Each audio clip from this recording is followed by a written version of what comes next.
Fala galera, tudo bem com vocês? Estamos aqui para mais um episódio do Pode Inovar e hoje a gente está recebendo uma presença extremamente polêmica, né, Tatá?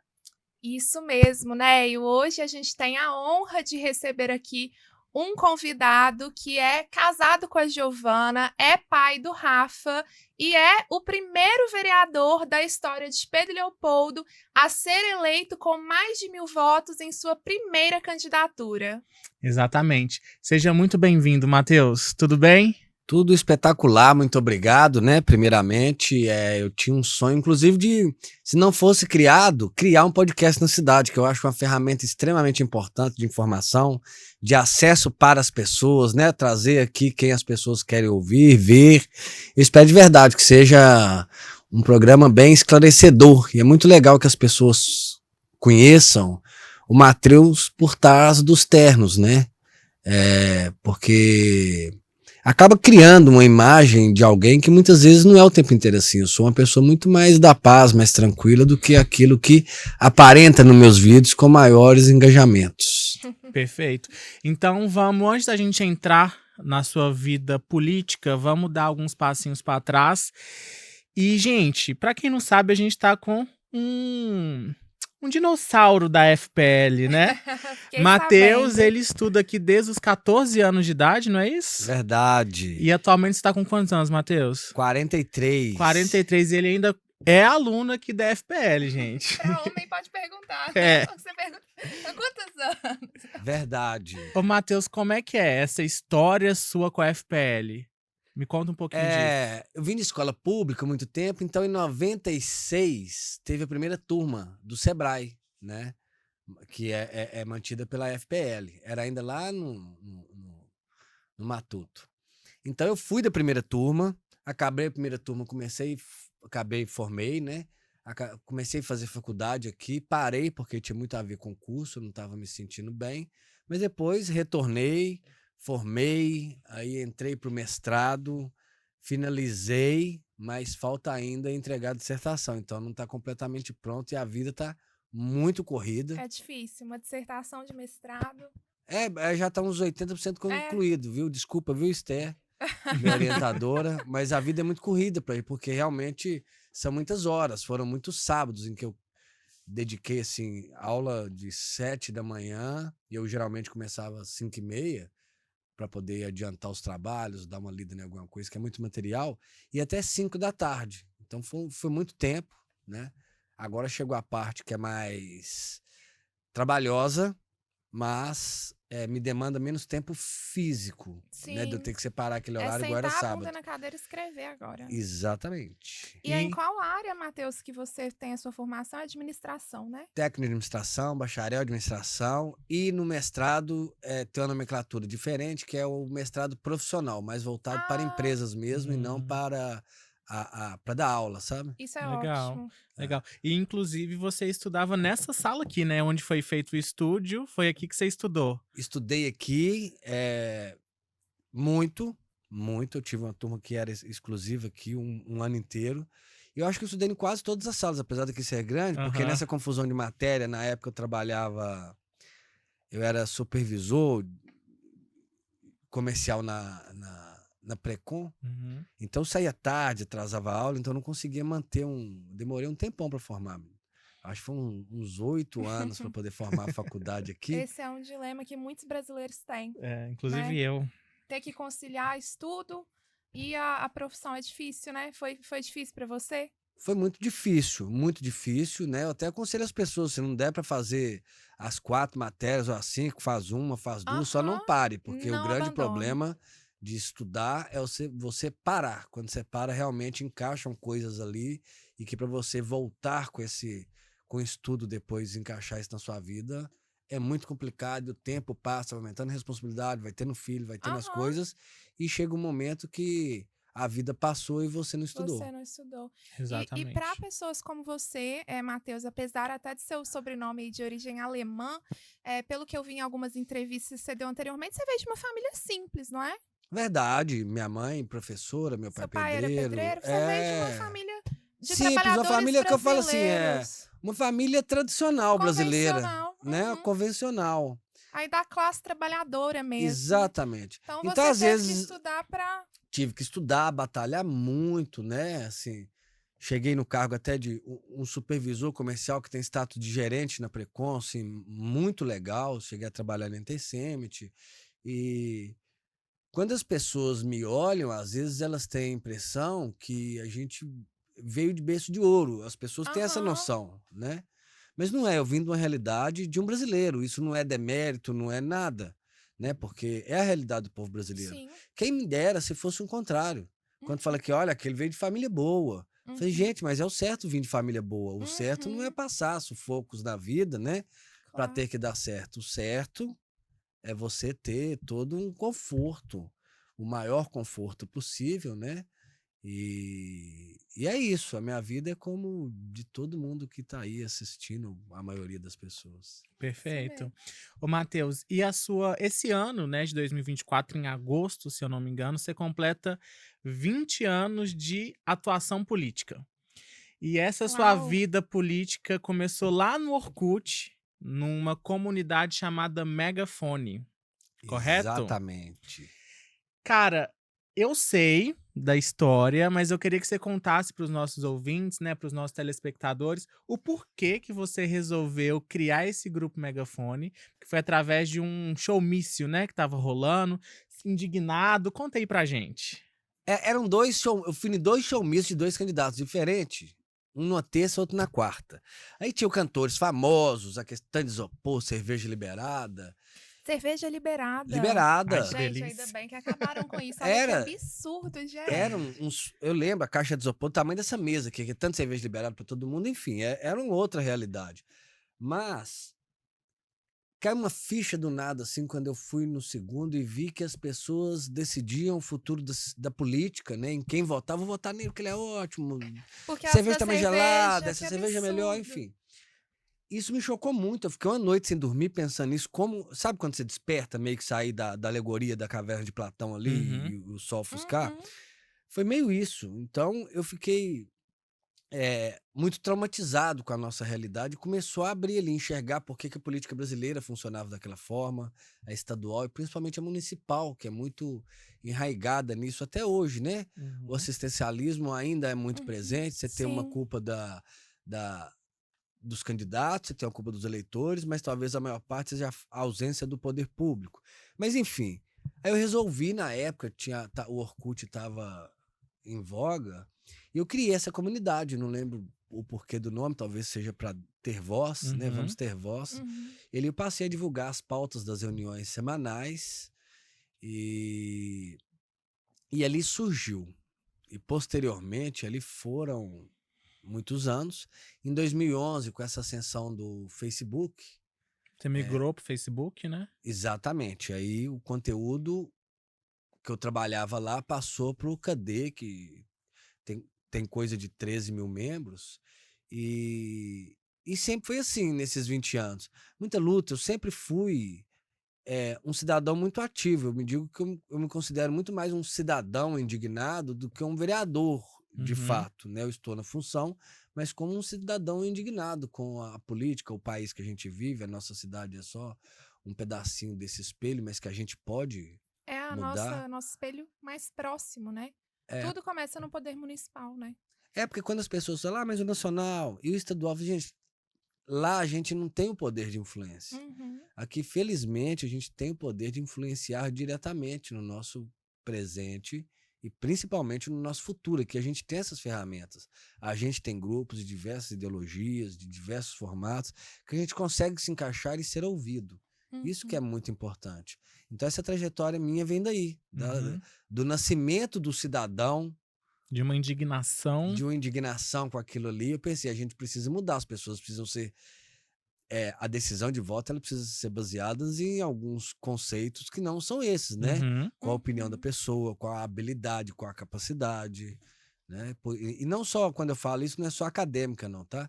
A gente tem pessoas, vereadores de agora, do passado, que eu acompanho tem muito tempo, espetaculares, quase sem nenhuma formação, mas uma habilidade muito interessante, um ouvido muito aguçado para ouvir a população, que é o mais interessante, como você ouvir Uhum. e como você conseguir transformar isso em um resultado efetivo de política pública. Perfeito. Perfeito. Só para os nossos ouvintes entenderem, muitas pessoas conhecem o Matheus Utz, nosso convidado está aqui hoje, pelo movimento Cadê PL, aquele grupo lá do Facebook. Mas essa história começa antes, começou lá no Orkut, viu, gente? Então já tem 20 anos que Matheus está aí fazendo denúncias e fiscalizações e levantando a poeira aí da internet. Exatamente. E Matheus, foi graças... Hoje as redes sociais, a internet, ela tá aí para nos ajudar, né? Então você se tornou muito popular em Pedro Leopoldo por conta desses grupos que você movimentava nas redes sociais. E, cara, há 20 anos atrás, né, quando você começou a fazer esses movimentos, essas críticas com a sua indignação, você falava que não queria se candidatar a nenhum cargo político. O que mudou do início da sua atuação na política para se tornar o vereador que você é hoje? E realmente falei isso diversas vezes, até meados de 2019. Olha que a eleição foi em 2020. Aham. Eu nunca pensei, porque eu nunca me encaixei nesse modelo convencional de política. Eu não me via ali dentro daqueles grupos que existiam na cidade. Não estou aqui fazendo crítica a nenhum deles, não. Eu simplesmente não via o meu perfil, que era uma cidade com desenvolvimento, planejamento de longo prazo, de 15, 20, 30 anos, pessoas que tenham uma similaridade de pensamento. Então eu não me encaixava naqueles grupos. Eu não me via como um candidato dentro daquele grupo, com um único líder centralizado, todo mundo no entorno, sabe essas coisas? Uhum. Eu nunca me encaixei, então eu nunca pensei em ser. Uhum. Exatamente por isso. Aí foi lá na casa essa história nossa, assim, ela começou na casa da Maristela, casado com o André Cardoso. Maristela, Sim. adoro ela. Chamou a gente para um cafezinho e nessa confusão de a gente precisa fazer alguma coisa pela cidade, ficamos pensando, até chegarmos à conclusão que a gente só consegue mudar a cidade se a gente estiver do lado de dentro da política, porque daqui do lado de fora já cansamos de fazer. Eu mesmo já tinha ido muitas vezes à Tribuna Livre, né? O Palavra Livre, o certo é Tribuna Livre, Ministério Público, enfim. Eu acho que eu briguei com quase todo mundo da política nesses 20 anos, mas graças a Deus mantenho amizade com todo mundo, porque sempre foi no campo das ideias, tá? Então nasceu daí, por volta de 2019, eu fui reticente ainda, até no próprio ano de 2020, eu decidi muito de última hora, só quando o Emiliano me espremeu mesmo, porque eu era a primeira opção de ser candidato a prefeito, porque eu era mais conhecido, né? E eu disse que não poderia por causa dos meus negócios. Eu tenho 2 empresas, mas elas são pequenas, né? Dependem muito de mim. E o Emiliano falou, quando surgiu o nome dele, falou, ó, sentou na mesa e falou, ó, eu só posso ser se você for candidato a vereador. Falou, se você vai sair desse conforto aqui, está disposto a rato roer essa botina e cair rato... Sai do ar-condicionado. Exatamente, lá na prefeitura, eu não tenho como não me colocar nessa posição de ser candidato. E era meio... As pessoas falavam que era meio esperado a minha eleição, apesar de eu nunca ter tido uma convicção, né? Acabou que foi um trabalho também pelas redes sociais, porque eu acabei não visitando casas, não fiz esse trabalho. A gente estava numa pandemia também, né? Mas não foi feito esse trabalho e a minha votação foi muito devido exatamente a esses meus posicionamentos durante muito tempo. A minha atuação, as pessoas sabiam que eu ia entrar e não ia deixar de ser aquilo, porque eu era aquilo, eu fui aquilo durante muito tempo e continuo sendo. E você, sem fazer nenhum tipo de campanha de fato, ir visitando a casa das pessoas, você foi o primeiro vereador a obter mais de 1.000 votos, não é isso? 1.199. Isso, na primeira vez que candidato. Na sua primeira vez candidatando. Isso. Surpreendendo um total de 0 pessoas. De 0 pessoas, que você já era bem popular por conta dos grupos, né, que você ativo nas redes sociais. A sua eleição era prevista, mas talvez o número possa ter surpreendido. Você ficou espantado, assim? Você falou... Você sabe de onde saíram os seus votos? Esses 1.199? Não, é muito engraçado isso, que eu até brinco, né? Você, gente, quem for pegar eleitor do outro, se descobrir os meus, me avisem, por favor, porque realmente eu não sei. Me para na rua, ontem mesmo me parou uma senhora, eu tava entrando no Zé Luiz pra almoçar, queria me dar um abraço, que ela votou em mim, falou que gosta de mim, assim, ela tem uns 65 anos. Porque além do Instagram, eu tenho um engajamento muito legal no Facebook, onde tem um público mais ativo e circula muito pelo WhatsApp, que talvez seja a principal ferramenta hoje, principalmente, né, pro pessoal mais velho. Aí queria me dar um abraço, que ela me adora e que votou em mim. Outro dia teve um fato muito inusitado, isso é estranho, né? Tava passando, a menina me parou, "Ô, Matheus", assim, oi, assim, a minha mãe é apaixonada com você, me dá um autógrafo, pelo amor de Deus, que autógrafo, você tá ficando doido? Vamos tirar uma foto aqui, você manda pra ele, eu mando um áudio, sabe? Então é meio estranho, assim, também esse lado da talvez, eu não sei se a palavra é certa, mas da idolatria que a história criou sobre os políticos. Eu Sim. me sinto extremamente incomodado de ser tratado como autoridade ou alguém diferente. Uhum. Apesar de saber que o vereador é uma autoridade, eu me sinto extremamente desconfortável, porque a gente é uma pessoa extremamente comum, como a gente está aqui, como as pessoas que me conhecem sabem, a gente de fato é uma pessoa comum. Eu, por exemplo, não gosto de terno, eu me acho super estranho quando eu me vejo de terno. Principalmente quando você coloca pochete, né? Exato, Dr. Rubens, eu já contei que o Dr. Rubens uma vez me pegou de pochete de terno, quase me matou. E o Rubens é o exemplo de classe. Inimigo da moda. É, gente, É, Malu mas, Borges pira com o Matheus Utz. mas eu descobri o porquê. Porque durante a terapia, eu faço yoga, cuido muito bem da minha cabeça, viu, gente? Por isso eu tenho, graças a Deus, o que eu mais prezo, que é paz, mesmo no meio dessa confusão. Eu descobri que eu tenho déficit de atenção. Descobri isso aos 41, por aí. E mesmo ficando velho, a gente começa a perder a idade, né? Aos 41. E talvez seja isso. Eu sempre perdi muita coisa, né? Chave, tudo. Enfim. E a pochete talvez tenha sido a forma de eu colocar tudo lá dentro e não esquecer nada. Uhum. Talvez tenha sido isso que fez com que eu andasse com ela pra todo lado. Praticidade, né? Mas tá tornando obsoleta, coitada. Porque o telefone hoje, eu tava falando isso hoje com... Não sei se foi com o Boró. Encontrei alguém hoje no almoço. O telefone hoje ele já traz o cartão de crédito, a carteira de motorista, o documento do carro. Tá tudo ali. Tudo Eu só ali. saio com o meu telefone. Se um dia a maquininha der chave? problema, eu tô ferrado, que eu não vou ter como pagar. A gente ainda sai com a chave porque esse podcast ainda não fez sucesso ao ponto das fechaduras das nossas casas Ser serem eletrônica. desbloqueadas com o Face ID. É verdade. Porque já tem, né? Já, tem. demais. Pra carro já tem, pra casa também Tem já também. tem. Eu já vi isso daí. Exatamente. Ô, Matheus, vamos voltar aqui na sua popularidade. Você fala que não sabe de onde veio esses mais de 1.000 votos que você teve, mas eu acredito que esses votos vieram da sua popularidade nas redes sociais. Uhum, verdade. E hoje, muitas pessoas comentam por aí que o grupo, né, o movimento KD no Facebook, ele serve de um palanque eleitoral para o seu grupo.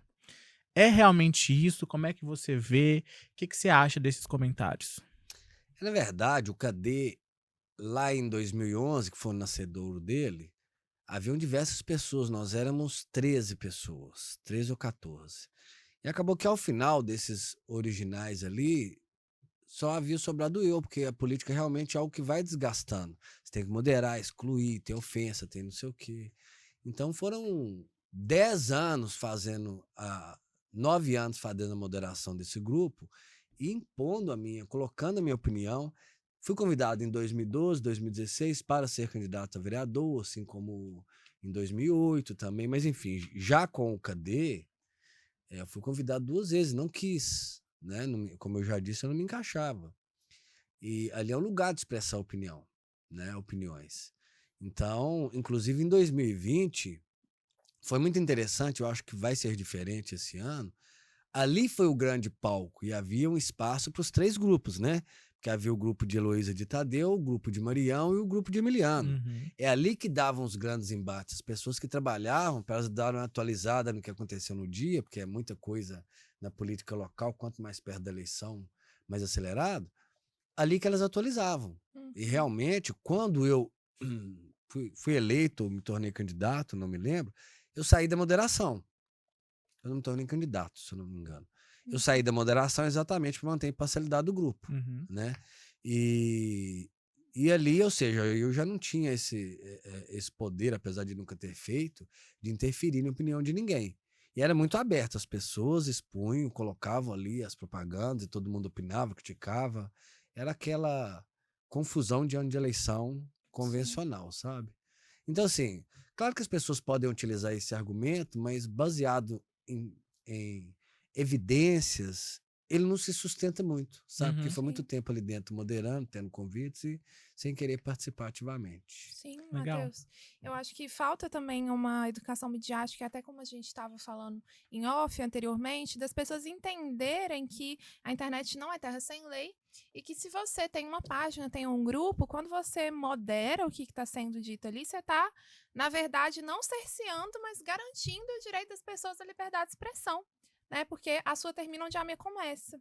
Até é importante a gente deixar isso claro, né, dizer que também aqui no Pode Inovar a gente faz esse trabalho, não é um espaço para destilação de ódio. E até como você mesmo disse, apesar que você não se dê muito bem com isso, o senhor é uma autoridade, né, e desacato à autoridade é crime.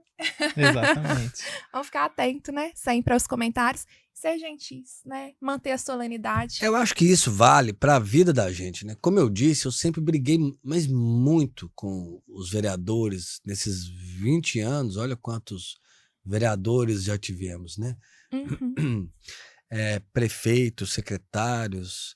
E eu me dou bem com todos eles. Os ex-vereadores, ex-secretários e os atuais também. Mas eu estou só citando isso, porque sempre põe no campo das ideias, a gente encontra, bate papo, conversa, atualiza sobre política. É muito, muito legal isso. Uma das pessoas, por exemplo, vou dar um exemplo aqui, porque ele era presidente quando o Cadê surgiu. Uma pessoa que a gente teve muito embate foi com o Osmar Costa. E por incrível que pareça, ele foi uma das primeiras pessoas que entenderam que a rede social veio para ficar. Uhum. Ele bateu no ombro nosso um dia e falou assim: eu sei que isso que vocês estão fazendo aqui não vai diminuir, só vai aumentar. Uhum. Isso é surpreendente, né? Porque ele é um senhor de idade, de uma política mais convencional. Osmar, quando eu encontro com ele na rua, assim, é 40 minutos, 1 hora de conversa. Tem até tempos que eu não encontro. Eu falei com o sobrinho dele que eu vou marcar de lá. A gente conversa muito, assim como eu era com o Cal, falecido Cal. Cal, quando eu tava com pressa, eu tinha que dar a volta no quarteirão, porque se eu parasse na farmácia dele, era 1 ou 2 horas de conversa. É muito legal. A gente mantém isso que a gente tá falando da internet, mas da vida nossa como um todo, a gente precisa ter paz.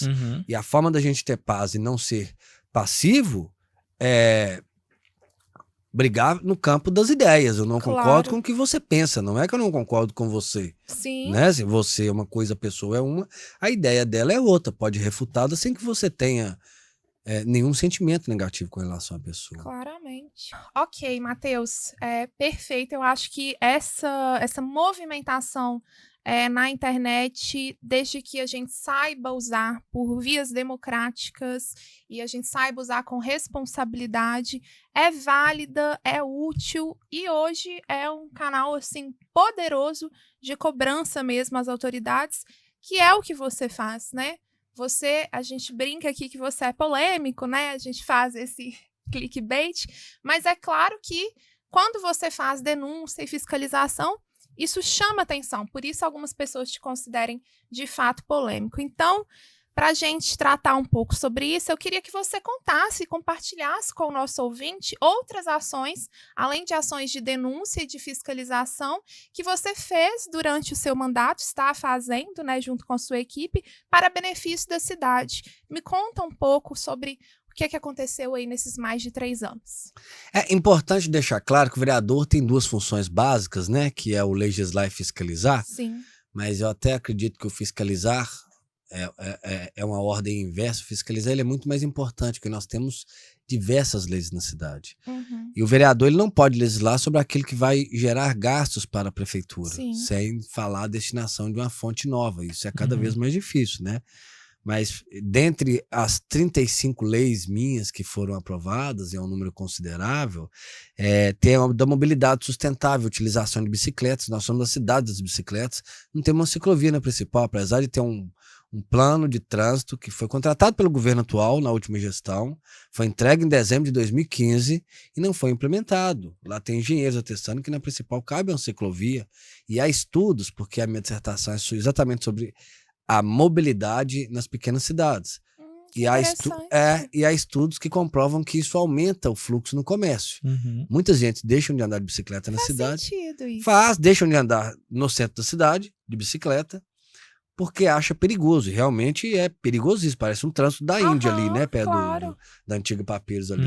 E claro que quando você tá passando de bike ou a pé, você dá uma olhadinha mais devagar ali pro Mais comércio, devagar, né? exatamente. De carro você quer parar na loja, você tem que dar a volta no quarteirão e daí você desiste. De bicicleta não, você já para lá na porta, ponto, entra, compra. E eu acho que também uma mobilidade de forma geral que Pedro Leopoldo é muito carente. Muito. Até mesmo para cadeirante, para pessoas que têm dificuldade de andar. Pedro Leopoldo é muito carente disso. É verdade. Nós temos um problema aí na construção da cidade sem planejamento e na evolução, na aprovação, porque os nossos passeios, e vamos ser...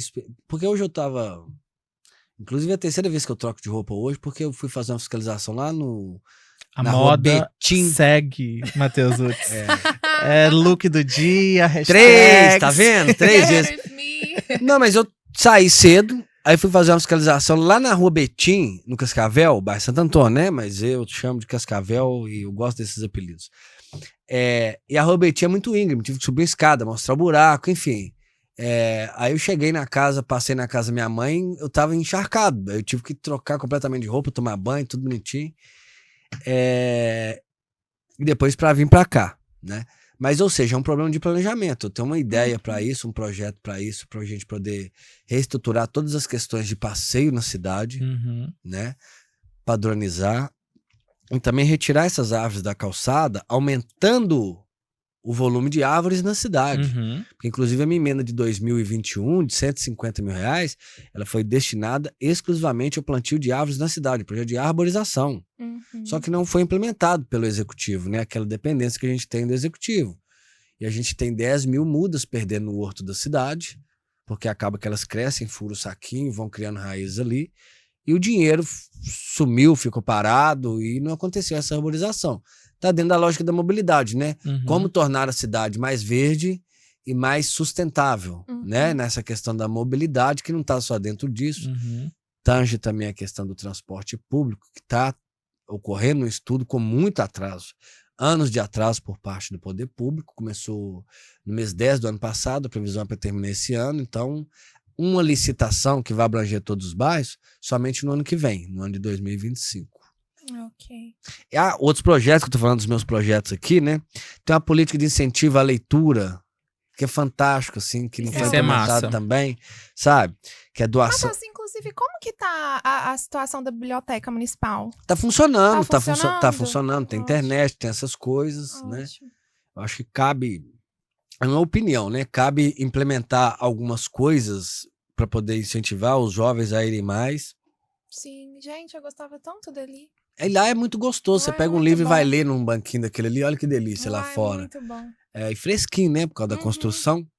Lá é de 1895, né, época da inauguração da nossa estação ferroviária. Teve muito legal,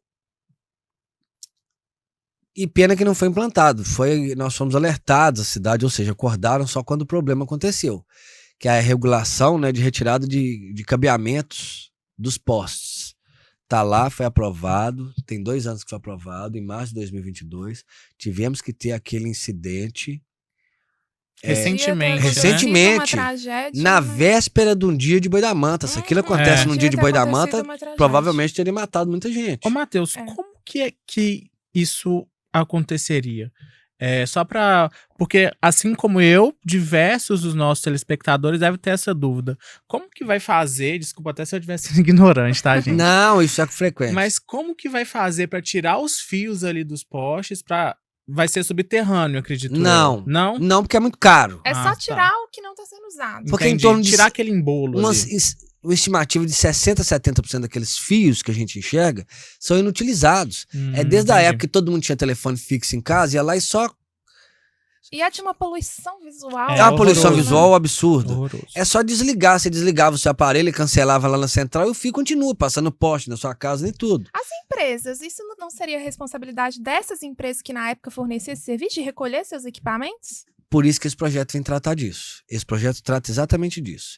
Mas é difícil encontrar. Não é. A CEMIG, ela cobra um valor de cada empresa que utiliza o poste por poste. Na época era R$ 7,85 por mês na criação do projeto. Então ela sabe quem está utilizando os postes. Ah, sim. Então ela simplesmente vai falar com a empresa, olha, lista qual cabo seu aqui está Desativado. ou ativado. Vem, põe a plaquinha aqui, que você vai me pagar sobre ele, Uhum. sobre esse cabo aqui. O restante nós vamos cortar.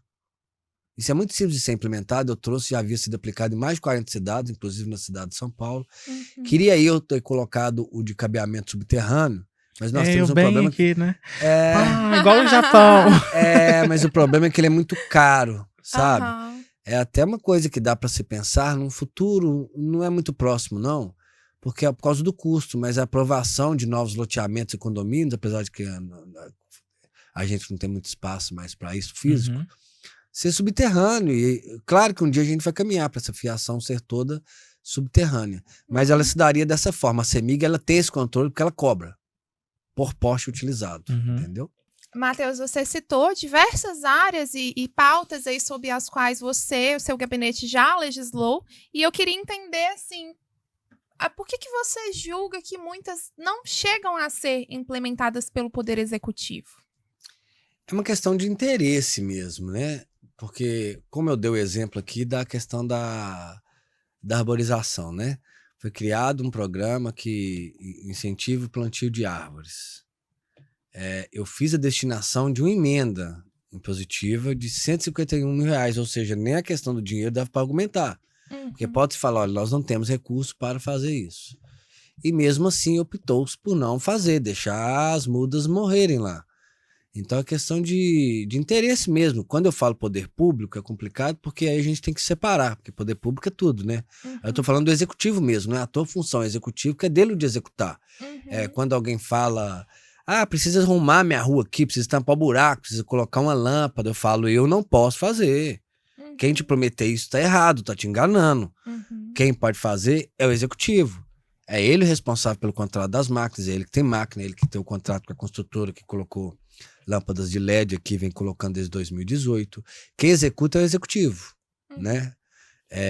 Então, é uma cobrança que muitas vezes chega para os vereadores e que, às vezes, é injusto.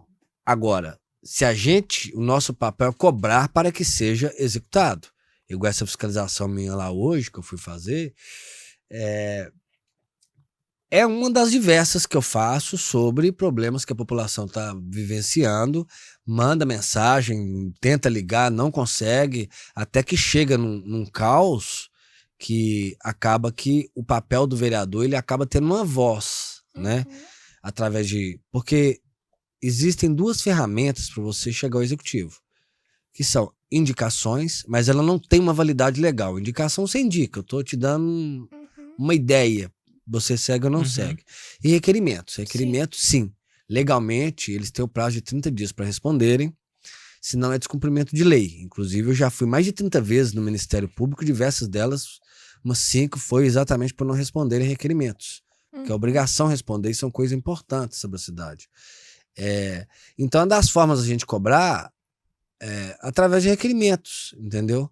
Porque ali sim eles têm que dar resposta. Eu aguardo diversos requerimentos ainda serem respondidos, que é exatamente a população quer transparência, quer ser ouvida, e o poder público convencional ainda tem uma dificuldade imensa, porque o mundo está na era digital e o poder público na analógica ainda. Burocrática e lenta, Demais. Né? Perfeito. Ô, Matheus, muita coisa mudou na política, né, cara? Nesses 20 anos que você tá aí atuando, agora vai completar 4 anos que você foi eleito a vereador. Quais são as principais mudanças aí, inclusive depois que você foi eleito, que você ajudou a fazer essas mudanças, que você acha que mais impacta a nossa cidade? As redes sociais. As redes sociais é algo inegável no cenário nacional. Se já é no cenário nacional, imagina no local, né? No local, assim, tem muitas pessoas que ainda fazem a política da forma analógica, tá? De ir lá visitar as pessoas, é muito eficiente, é muito bom. Mas a rede social é de onde você consegue ter um alcance gigantesco, chegar na casa das pessoas, ela poder acompanhar quase que seu dia a dia, seus bastidores, sua vida, suas coisas, e confiar em não ou não em você, sabe? essa foi a principal mudança. Eu até me questiono às vezes o que faz alguém votar em mim, que não me conhece, entendeu? Porque a rede social, ela traz isso, faz alguém te escolher como opção sem te conhecer de fato o seu dia a dia. Então é algo encantador essa facilidade que a internet traz, no quesito transparência também, para você assistir uma reunião da Câmara e ver o desempenho do vereador, o que ele está cobrando, você sair de casa e ir lá para a Câmara, o que é muito legal, principalmente para a gente, vereador, ele está vendo o plenário cheio, sabe? Mas a pessoa já assiste a reunião ao vivo, acompanha, comenta, os comentários aparecem lá, se a gente estiver acompanhando a gente vê, e fica gravado, você pode ir depois para cortar, para fazer o que você quiser. Isso é muito interessante, isso mudou bastante a questão da transparência. Perfeito. E quais são as suas perspectivas? Percepções. Olha, se tiver alguma fonoaudióloga aí disponível, querendo fazer uma parceria, uma permuta, a gente aceita, né, Tatá? Ô, Matheus, qual que é a sua percepção da política atual aqui em Pedro Leopoldo? Como é que você está vendo isso? Como as coisas estão acontecendo? Como que a gestão está levando as coisas? Deixa eu entender um pouquinho dessa sua opinião.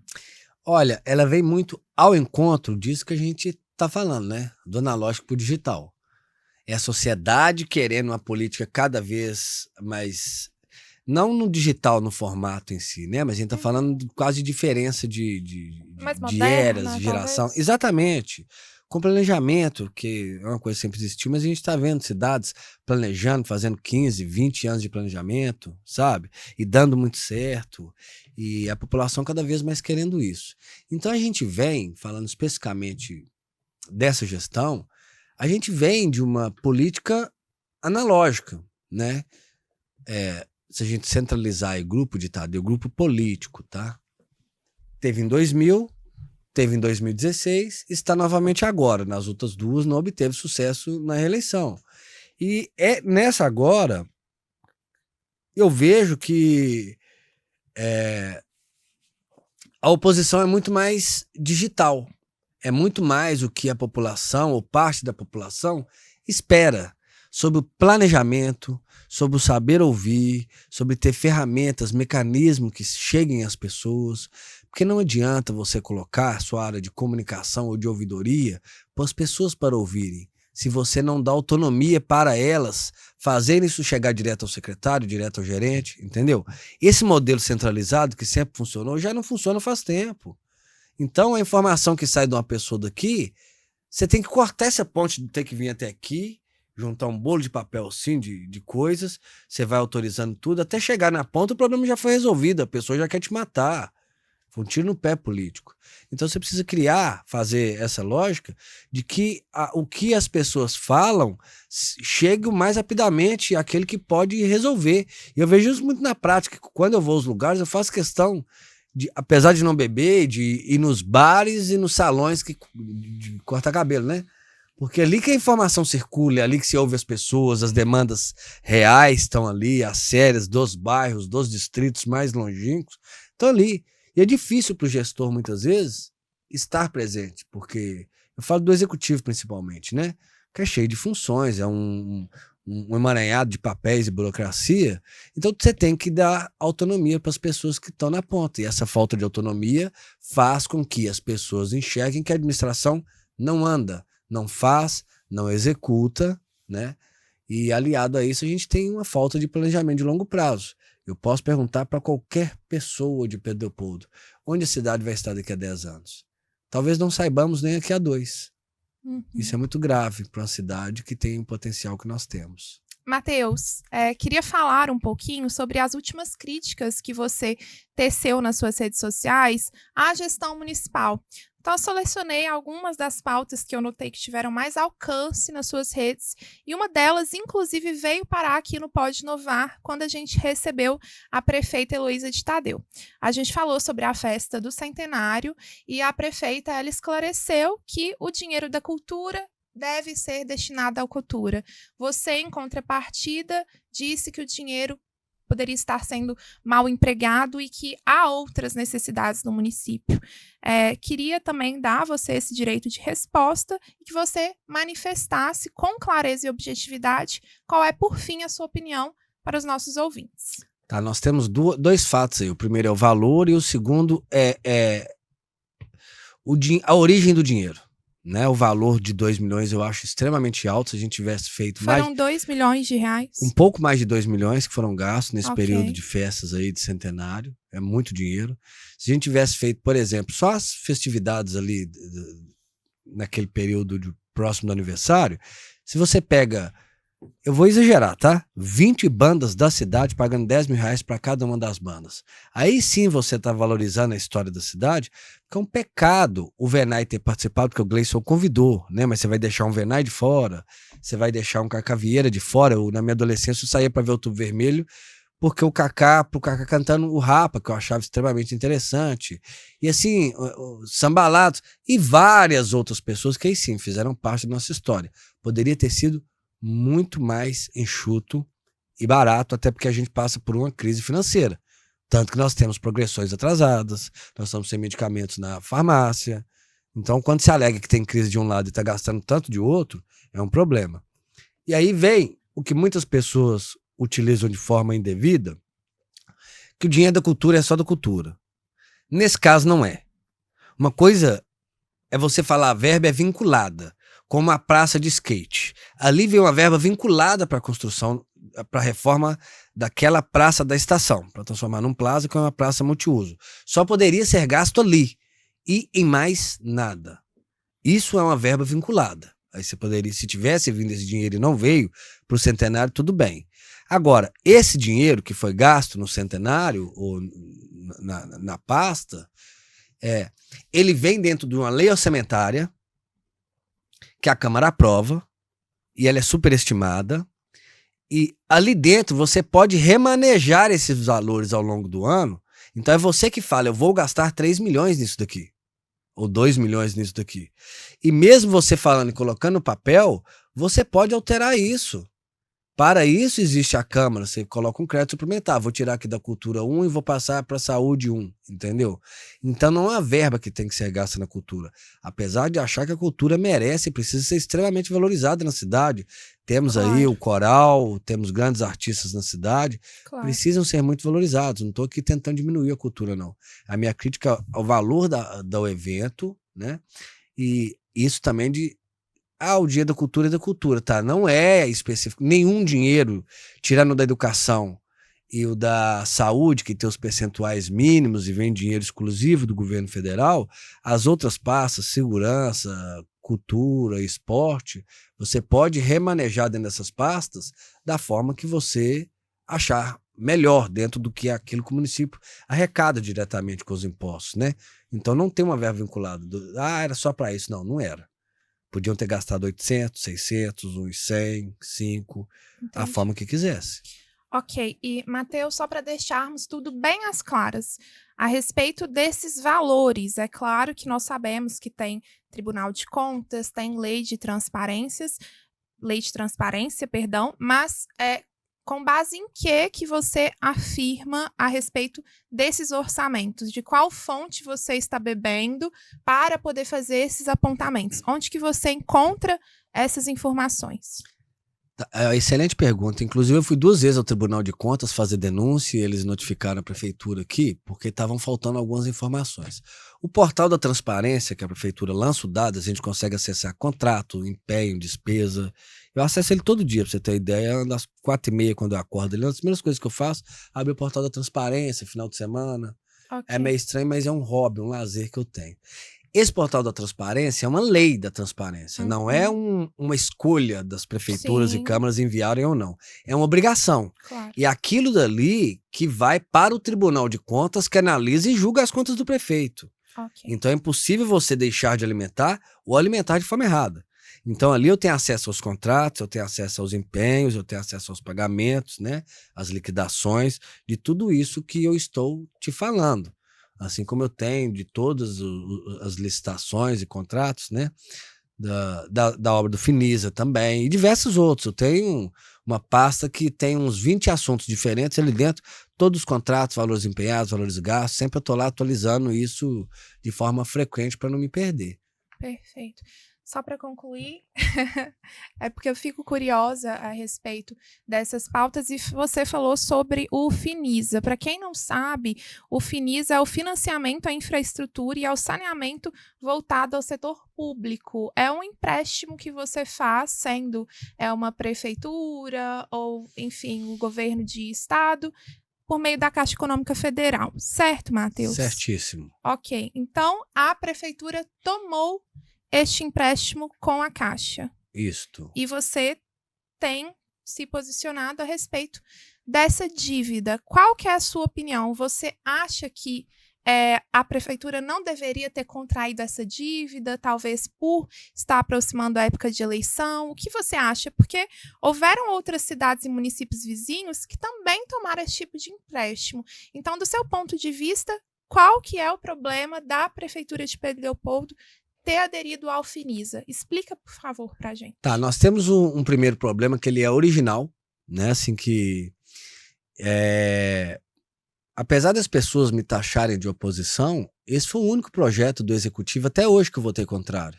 Porque geralmente quem é oposição na política tá lá para votar tudo, que é contra, que vem. Eu não, eu quero votar o que é bom para a cidade. Enfim, esse foi o único projeto contrário que eu fui do executivo. Mas mesmo assim eu disse, se vocês colocarem um cronograma de obras com datas aqui, eu mudo e voto favorável. Ok. O meu grande questionamento foi a falta de cronograma lá dentro. Então fizeram um tanto de promessa, vamos fazer ponto da horta comunitária, ou seja, quando você não tem cronograma, você pode prometer o que você quiser. E não teve cronograma, por isso meu voto foi contrário. Se tivesse cronograma, eu teria votado favorável. E aí veio o problema atual. Pela falta de cronograma, não planejaram. Isso foi aprovado em agosto de 2022. As obras estão começando todas somente esse ano. Ou seja, em ano eleitoral. Se você tivesse o cronograma das obras, teria como você ter cobrado já em 2022, porque o asfalto é muito fácil de fazer. Asfalto não precisa levantar estudo, um tanto de coisa para você fazer, igual uma reforma do CEPEL, uma Via Norte, por exemplo. As cidades que contraíram o Finisa da região, elas executaram diversas obras. Apesar de eu sempre falar com as pessoas de forma muito educada, porque não é não é a intenção agredir a pessoa, eu não sou vereador de outra cidade, eu sou vereador de Pedro Leopoldo, eu preciso que as coisas aconteçam em Pedro Leopoldo. Ótimo. Alguma pessoa falou assim, mas tal cidade contratou, o que eu tenho a ver com essa cidade? Se ela tem cronograma ou não tem, eu não sou vereador de lá. Eu quero que o de Pedro Leopoldo tenha, para que a gente possa, eu como vereador, possa cobrar, para que a população possa cobrar, para que isso possa sair. Porque nós tivemos um empréstimo, uma autorização de empréstimo de 40 milhões, não saiu praticamente nada até agora, a não ser os 3 quilômetros que liga Veracruz a Neves, que é importante, mas são só 3 quilômetros, dentro de uma cidade muito pouco. O resto são promessas, e o pior, contraiu-se dentro das licitações que foram feitas, está dando 64 milhões, sendo que o empréstimo, a autorização dele é de 40. De onde vai sair esses 24? Do caixa próprio. Mas essa aí como se não tem dinheiro para pagar as progressões, por exemplo? Então essas obras vão ficar inacabadas? Você vai escolher algumas para priorizar para terminar e outras não? Vão terminar esse ano? Provavelmente não, porque todas elas têm prazo superior a 12 meses. Então essas são minhas críticas, mas de forma mais objetiva. Perfeito. Mais objetiva, assim, sabe? Perfeito, Matheus. Obrigada. Ô, Matheus, e falando em crítica, você sempre criticou o aumento do salário dos políticos, né? E logo depois que você se candidatou, parece que você votou a favor do aumento. Como é que isso aconteceu? Explica para o povo, porque acredito que muitos dos nossos telespectadores têm essa dúvida também, até mesmo por conta das publicações nos grupos, principalmente no Movimento Cadê? Na verdade, foi uma fake news que surgiu na época, né? Quando eu fui eleito, porque na verdade não teve aumento. Não teve aumento real. O que teve foi a recomposição da inflação, que acontece com todos os servidores, vereadores, com o prefeito, o vice-prefeito, o executivo como um todo. Né? O reajuste da inflação. Se a inflação foi 4, vai ser de 4. O que teve foi basicamente isso. Aí a crítica vinha por quê? Os funcionários do executivo, Aí que tá a questão. Ficaram sem receber esse reajuste, que chegou a acumular 34%, uma perda gigantesca no poder de compra das pessoas, dos funcionários, do executivo. Já em 2015, quando a Heloísa era prefeita, até 2020, eles não receberam reajuste da inflação. Por quê? Porque cortou, porque ultrapassou a lei de responsabilidade fiscal não e poderia tiveram mais. que cortar porque não tinha dinheiro. Entendi. Então cortaram esse reajuste, todo mundo perdeu um poder de compra enorme. Entendi. Aí sim eu criticava. A Câmara não deveria fazer o reajuste nem da inflação dela, se é a responsabilidade dela cobrar da prefeitura e ela não cobra. Mas em 2020 foi feito o reajuste do funcionalismo da prefeitura e foi feito o reajuste do funcionalismo da Câmara. Senão os funcionários da Câmara, os vereadores, todo mundo ganharia igual em 1979, quando foi implementado isso, seria R$1. Né? Então esse reajuste da inflação, ele só não é automático porque você precisa comprovar que você tem como pagá-lo. Igual Claro. no caso de... Que é o caso da responsabilidade fiscal. Exatamente. Senão ele seria automático, como deveria ser de forma geral. Perfeito. Tudo no setor público é muito diferente, né, do que a gente vê. Então a gente fala de empréstimo, fala de reajuste salarial e não é assim, né? É uma economia diferente, né? Diferente, exatamente. É muito mais burocrática, né? O seu aluguel, quem tem aluguel lá, vai ser reajustado anualmente. Você não precisa ir lá assinar o contrato de novo, não. O reajuste já vem sozinho. Se você não conseguir pagar, você é mandado embora. Exatamente. Agora, o poder público tem essas votações que você precisa comprovar que você tem caixa. Claro. Porque pode ter um ano de calamidade, não chegou dinheiro, aconteceu alguma coisa e não teve dinheiro. Então, você não vai poder conceder o ajuste porque você não tem dinheiro. Me fala um pouco como que tá a movimentação aqui em Pedro Leopoldo, das pessoas que vão sair candidata. Me conta um pouco de como que tá sendo essa experiência. Nosso ouvinte também fica super curioso. Nem sou eu, não, é a nossa ouvinte, sabe? Isso é muito legal, a política municipal, né? Porque você tem vários balões de ensaio. E já saíram muitos nem chegam na população, ele é espalhado no meio político primeiro, para ver o que vai dar resultado, o que encaixa, o que não encaixa. Mas enfim, eu acho que a grande definição que a gente tem de momento é se a Heloísa vai ou não sair do cargo até o dia 5. Porque para Tadeu ser candidato, ela precisa se descompatibilizar, ou seja, deixar de ser... É dia 5 de abril. 5 de abril, 180 dias antes da eleição, né?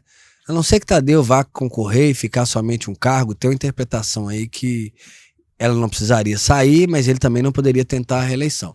Mas enfim, se ela sair dia 5, a gente tem o Tadeu como candidato. Se ela não sair, aí a gente pode ter o Tadeu ou a Ana Paula como candidatos, né? Eu falo assim, o que o cenário aponta. O Tadeu e a Ana Paula como candidato. Agora, se ela permanecer, o Tadeu não pode. Aí poderia ela ou a Ana Paula. Como a prefeito, né? Claro. Isso ocorre devido ao laço matrimonial? Exatamente, parente de primeiro até terceiro grau. Entendi. Você tem que descompatibilizar para ele poder ser candidato. Entendi. Perfeito. Então vamos aguardar, né? Eu acho que a gente não tem grandes surpresas pela frente não, sabe? Hoje a gente tem a candidatura do Márcio Rogério, que estudou comigo aqui, pelo PT. Nós temos, a gente não sabe se o Tadeu, se a Heloísa, se a Ana Paula ainda, pelo MDB.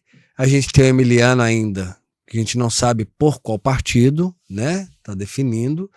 Mas são os 3 principais nomes no momento. Claro que pode acontecer uma surpresa, pode. Nós mesmo, eu digo nós como grupo, né, junto com o Emiliano em 2020, nós somos uma surpresa. Nós somos praticamente lançados lá para julho, né? Então tem um tempo até lá. Então pode acontecer surpresa, mas ela é cada vez menos provável. Aproveitar os nomes que você citou, vou imitar a Deia Freitas. Agora, meu publi, o meu auto-publi, né? O publi do meu próprio canal. Gente, o Matheus falou de Ana Paula, falou de Heloísa, falou de Emiliano Braga. Essas são algumas figuras políticas que nós já entrevistamos aqui no Pode Inovar, além de outros convidados que são empreendedores sociais ou artistas. Então, se você está chegando aqui ao canal Pode Inovar por meio da entrevista do nosso querido convidado hoje, Matheus Utz, não deixe de se inscrever no nosso canal do YouTube e conferir o que a gente já produziu anteriormente, outras pessoas que a gente já falou, que a gente já conheceu. Exatamente. E o Pode Inovar é um espaço aberto e agora eu quero que o Matheus responda, na verdade, algumas dúvidas da população que a gente recebeu lá no Instagram. Ah, hora do povo fala. Se você ainda não nos segue no Instagram, corre lá, porque sempre que a gente vai entrevistar ou conversar com um dos nossos convidados, a gente abre ali uma caixinha de perguntas para vocês mandarem as suas dúvidas. E agora é a hora. Eu escolhi uma, vamos ser aleatório, tá? Eu escolhi uma, você escolhe outra. Tá duas bom. para cada um? Pode ser, Pode ok. ser? Bom, a Juliane nos perguntou, Matheus, qual que é o seu sentimento? Olha, gente, isso é uma opinião dos nossos telespectadores. Qual é o seu sentimento em presenciar a pior gestão da cidade de perto sendo vereador? É difícil classificar como pior gestão, porque nós tivemos já gestões muito ruins, né? Mas, enfim, é uma gestão que é muito difícil de lidar exatamente pelo modelo centralizado no entorno de Tadeu, que toma as decisões principais, acaba tendo alguns embates com a Heloísa, que às vezes se posiciona em alguns assuntos, mas quem toma a decisão, quem faz o direcionamento, sempre de curto prazo, é ele. Então é muito difícil, porque não tem essa abertura para você saber do planejamento, quando algo vai ser executado. Esses dias eu estava na minha rua, estava asfaltando lá, o moço teve que parar asfalto, asfaltou 10 metros de rua e teve que ir lá para a Quinta do Sumidouro, lá do outro lado da cidade, porque Tadeu ligou e mandou ir lá para a Quinta do Sumidouro, atender sei lá quem. Enfim, é muito difícil trabalhar com a gestão mais centralizadora, tanto como vereador como um cidadão mais ativo, porque muitas vezes não é que o secretário ou o gerente ele não quer te responder, é porque ele não sabe a resposta, tá na cabeça da pessoa que é o centro disso tudo, sabe? Perfeito. Ok, Matheus. Estou selecionando aqui mais uma pergunta, gente. O critério que eu estou usando é conseguir trazer perguntas de todas as pessoas que enviaram, mas não vai dar tempo da gente trazer todas as perguntas de cada um. Então, se você mandou mais de uma pergunta, eu estou escolhendo aqui uma delas para você não deixar de ter a sua demanda atendida, tá?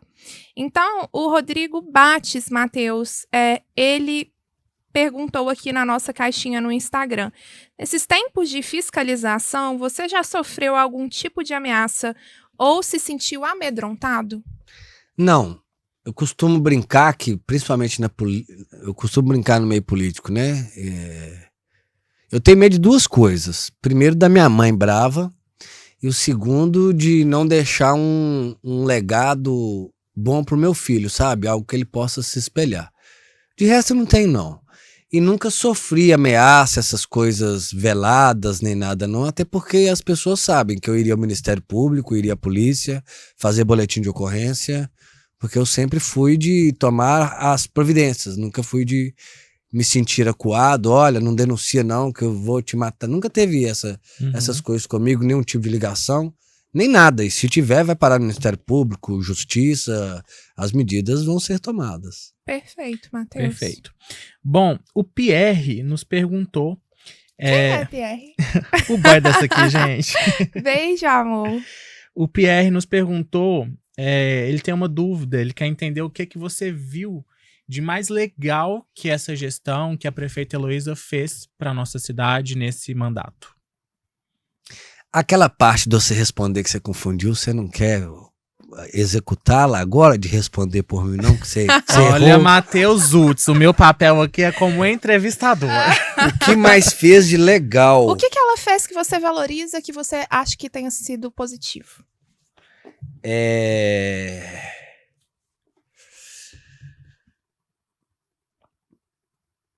Porque se a gente pegar reforma de escola, essas coisas, é tudo muito corriqueiro, é coisa que a gente tem que fazer até na própria casa da gente. Isso sempre foi feito nas outras gestões, acaba se dando um marketing maior para isto, né?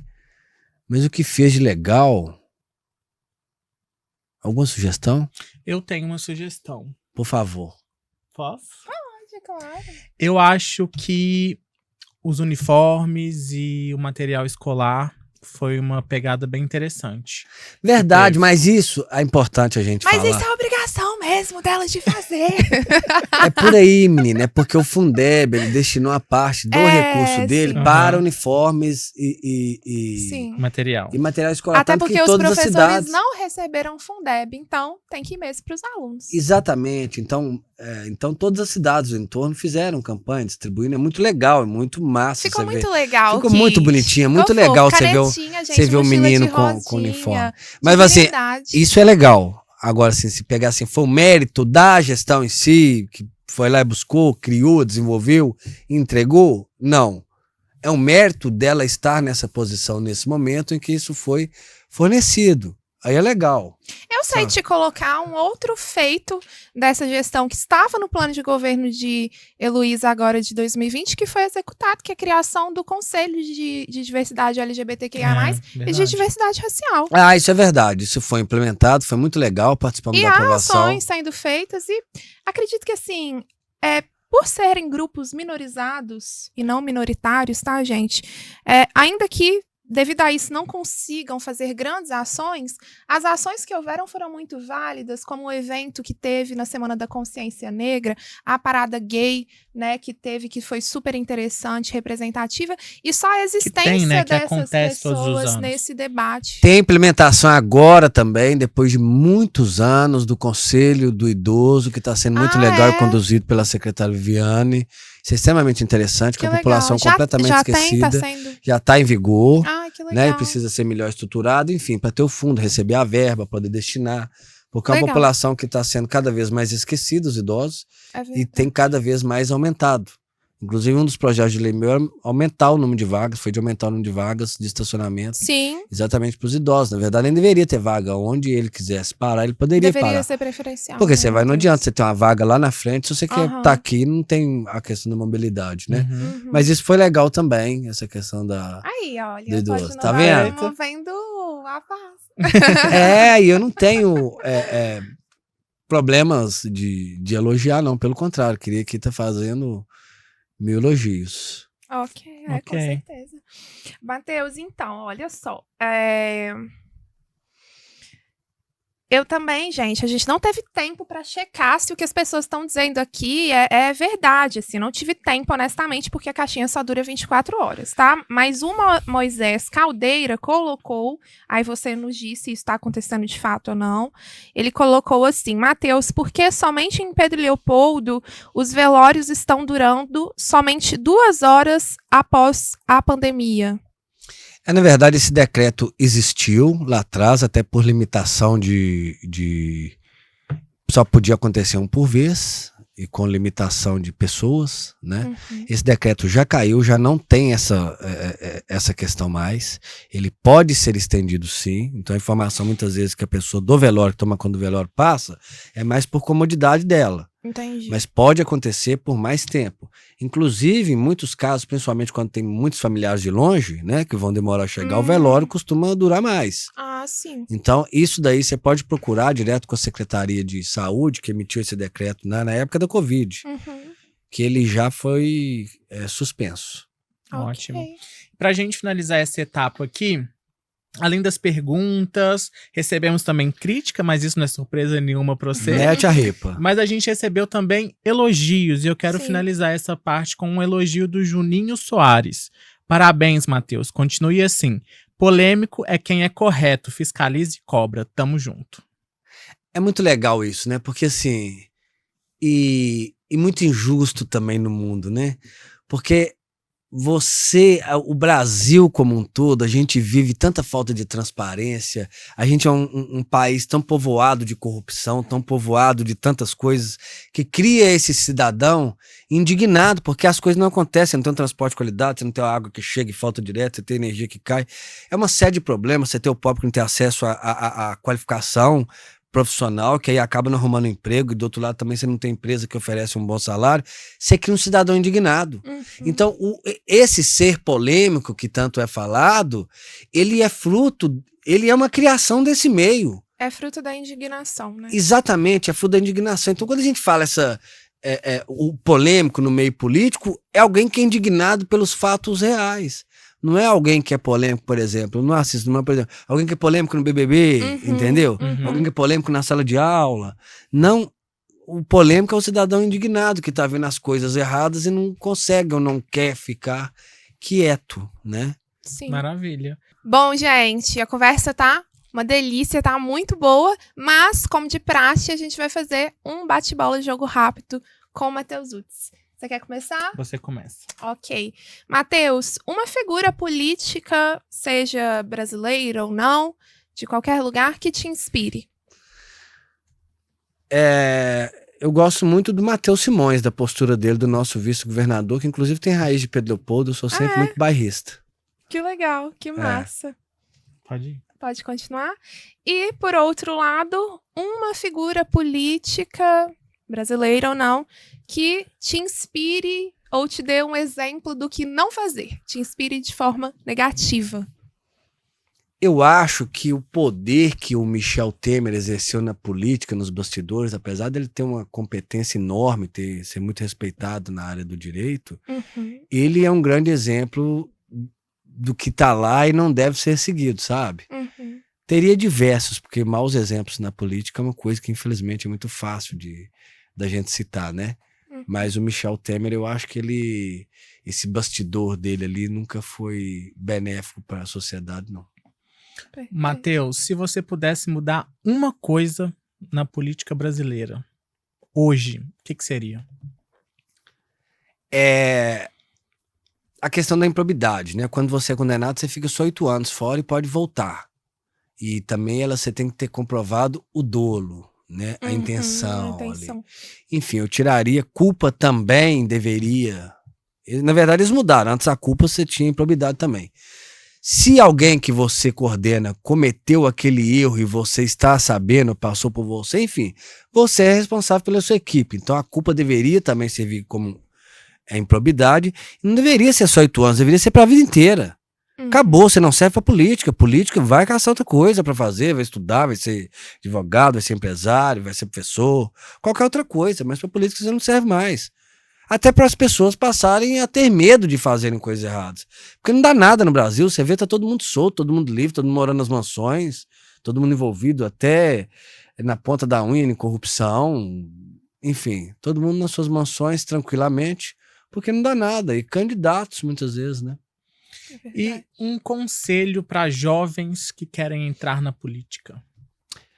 A política, né, assim... Não é que ela é um mal necessário, não. Ela é um bem necessário. A política é muito gostosa de ser feita quando você tem pessoas com ideais igual os seus. Mas a coisa mais importante é capacitar.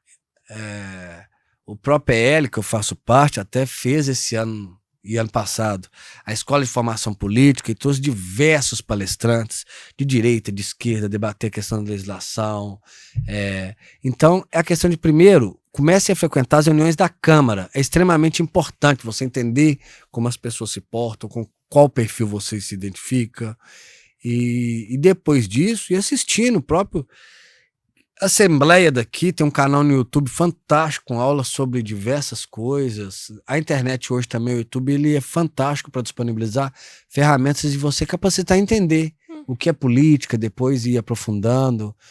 Porque a gente o tempo tá passando, eu não pretendo fazer da política uma profissão, daqui a pouco meu lugar tá vago, dos outros vereadores estão vagos, e a gente precisa de gente nova na política. Não só de idade, mas de cabeça também, né? Claro. Perfeito.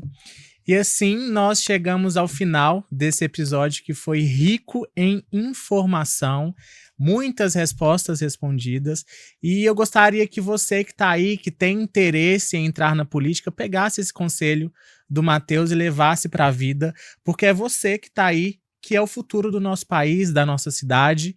Então é muito importante você estudar, entender como que as coisas acontecem, para poder liderar, não é, Tatá? Com certeza, né? Eu concordo totalmente e quero acrescentar, né, que aqui a presença do Matheus foi um grande destaque para a gente devido à acessibilidade, à disponibilidade dele, e ele foi completamente aberto, como a gente falou mesmo nas nossas redes sociais, para responder a todos os tipos de perguntas, não se opôs a nada e permitiu que a gente gozasse aí dos nossos direitos mesmo de exercício da nossa profissão. Me senti muito respeitada e gostei muito de te conhecer Muito obrigada pela atenção, disponibilidade, carinho. Você foi excepcional com a gente. Muito obrigada, Matheus. Gente, de verdade, eu só tenho que agradecer, não só como a pessoa que está sendo entrevistada no momento, mas como cidadão. Como eu comentei no início, eu ficava pensando, gente, a cidade precisa ter um podcast, vou acabar criando um podcast mesmo sem tempo. E vocês fizeram isso. Parabéns pelo jeito de vocês, a forma de tratar, de abordar, né? A imparcialidade, a preocupação com isso. Eu já tenho certeza que já está sendo um sucesso e vai ser cada vez mais, né? Então eu estou muito feliz, de verdade, por a gente ter um instrumento como esse aqui na cidade, que cresça, né? E a gente tem muita gente bacana para ser entrevistado, para ser conhecido melhor, né? Com certeza. Então, parabéns de verdade. Pedro Muito Leopoldo é obrigado. cheio de talentos, né? Muitos. Exatamente. Matheus, muito obrigado pela sua presença. E você que chegou até aqui, comente uma bombinha pra gente saber que você acompanhou tudo do início ao fim. Não deixe de nos seguir nas nossas redes sociais. Lá no Instagram você fica por dentro de novidades e conteúdos que só tem lá no nosso Instagram. Se inscreva no canal, ativa o sininho de notificação para não perder nenhum dos episódios e até o próximo. Tchau! Tchau, tchau. Arrasou, cara. Foi bom? Muito bem.